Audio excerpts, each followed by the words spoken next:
You send the text, "Hey, had so much fun last night." 3 hours go by, then a day. Then it's been 4 days, and you are now fully in detective mode, stalking their Spotify like it's evidence in a court case. Here's the thing, though. Your brain isn't overreacting. It's running a 300,000-year-old panic button. A button built for a time when getting unfollowed by your group meant you actually died. Not died inside, just died. Eaten by something with teeth, died. We're not going to do the getting rejected lights up the same part of your brain as physical pain thing today, because you've heard it a million times. It's on every single listicle since forever, and honestly, it barely scratches the surface. Ghosting isn't just rejection's weaker cousin, it might actually be worse. Let's get into why. Okay, yes, heartbreak and a stubbed toe use some of the same brain wiring. You knew that already. Here's the part that never makes it into the group chat. Back in 2010, a researcher named Nathan DeWall had people take regular Tylenol, the stuff sitting in your bathroom cabinet right now, every day for 3 weeks straight. Not for headaches, as a test run against getting their feelings hurt. The people on Tylenol said they felt less hurt day to day than the group taking a fake pill. Then scientists put them in a brain scanner and gave them a small dose of social rejection, and the Tylenol group's brains reacted way less. A drug you can buy for $4 at a gas station was turning down the volume on heartbreak, because your brain genuinely cannot tell the difference between "she left me on red" and "I stubbed my toe on the coffee table." Kind of a weird thing to sit with. If a painkiller can dull heartbreak, was heartbreak ever really that deep? Or is it just swelling with a sad playlist attached? Either way, your capacity to feel things is apparently a little bit downstream of your liver. Humbling. Here's where it gets actually unhinged.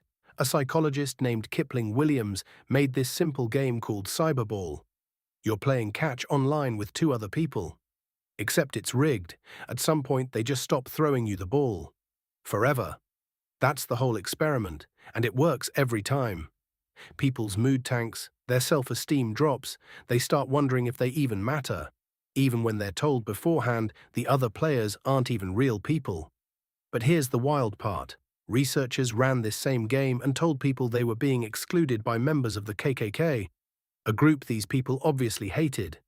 You'd think getting frozen out by people you already despise would feel like nothing, like getting rejected by someone you'd never want to talk to anyway. Didn't matter, same amount of hurt. Your brain's rejection detector does not check who's doing the rejecting.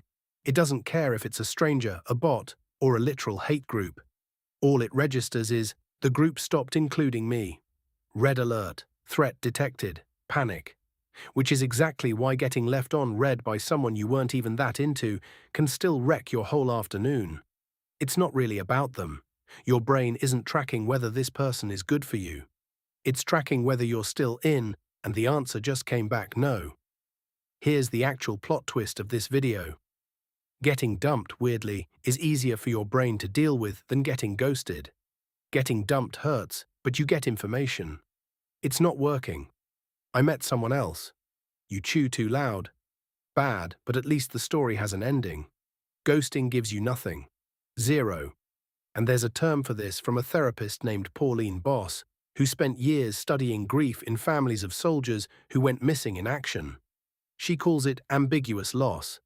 Basically, it's what happens when someone is physically gone but still fully alive in your head, with no explanation and no real ending to close the door on. Boss's original research was about families who never got a body, never got a funeral, never got closure because there was no proof their soldier was actually gone, just an absence that never got resolved. Later, she found the same pattern shows up in way more everyday stuff. Divorce, estrangement, and now, unofficially, group chats everywhere. Your ex isn't dead, they're not even gone. They posted a story 4 hours ago eating a burrito. They're alive, thriving, fully present in your head, and simultaneously gone from your life with zero explanation. Some research even suggests this kind of unclear loss can be harder to deal with than an actual death, because grief needs some kind of ending to start healing, and ghosting never gives you one. You're not sad about a breakup. You're stuck on a loading screen that never finishes. Let's zoom out and talk about why any of this exists in the first place, because it's way more brutal than humans like being around people, which, thanks, groundbreaking. Scientists who study hunter-gatherer groups think our ancestors usually lived in small bands, somewhere around 25 to 50 people, small enough that everyone knew your whole business. No hiding, no anonymity. If that group decided you were too much drama, too unreliable, whatever, and kicked you out, you weren't taking a little me time. You were now one soft, clawless human wandering around alone in a world that had actual predators in it. No backup, no group, nothing. Getting kicked out wasn't just awkward, it was basically a slow death sentence. And the ancestors who had a loud, obnoxious internal alarm screaming, "The group might be ditching me," survived more often than the ones who shrugged it off. Over thousands of generations, that alarm got louder and louder until you ended up with us. People who can spiral over a lowercase k text like it's the end of the world. This is also probably why gossip feels so irresistible. Keeping tabs on who's in, who's out, who's mad at who. That wasn't just being nosy.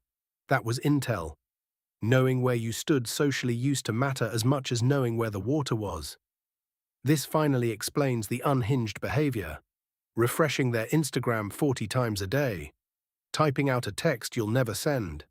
Accidentally driving past their place. A psychologist named John Bowlby studied babies getting separated from their parents and found a pattern. First comes protest, crying, searching, refusing to accept it. Then, if the parent doesn't come back, a quieter shutdown called despair. That protest phase isn't just a baby thing, it's basically a setting built into mammals in general. Puppies do it, baby elephants do it. You, at 1 a.m., rereading texts from 3 months ago, are doing the exact same thing. Same ancient wiring shouting, "Go get them back, this isn't okay, fix it now." Your logical brain knows they're not lost, they're just choosing not to text you. Your attachment system does not care about that difference. All it knows is the bond broke, and it's demanding you fix it immediately. This is also why no contact is genuinely so hard, and why it feels like actual torture. You're not just fighting a bad habit, you're fighting a built-in alarm system that took millions of years to perfect. Specifically so, you couldn't just shrug this stuff off. It was never designed to let you feel chill about it. It was designed to keep bugging you until either the relationship gets fixed, or you get enough proof to finally let it go. And ghosting, by definition, never gives you that proof. So here's the reframe. You're not too sensitive for spiraling over someone who muted their location and disappeared. You have a fully working brain doing exactly what it was built to do way before phones existed. Getting ghosted sets off the same ancient alarm as watching your group walk away from you at sunset. Of course, it feels like dying. For most of human history, that exact feeling was your early warning system for actual death. Bad news. There's no 5-minute hack that turns off a survival instinct that took millions of years to build. Slightly funny news. Your brain isn't broken. It's just running really old software on brand new hardware, kind of like trying to run a 2026 app on an operating system from the Stone Age. And hey, Tylenol probably won't fix your situationship, but now you kind of know why it might help a little bit. Do what you want with that. If your nervous system enjoyed getting roasted today, subscribe, because next week we're explaining why bad texters are basically Ice Age red flags. See you then.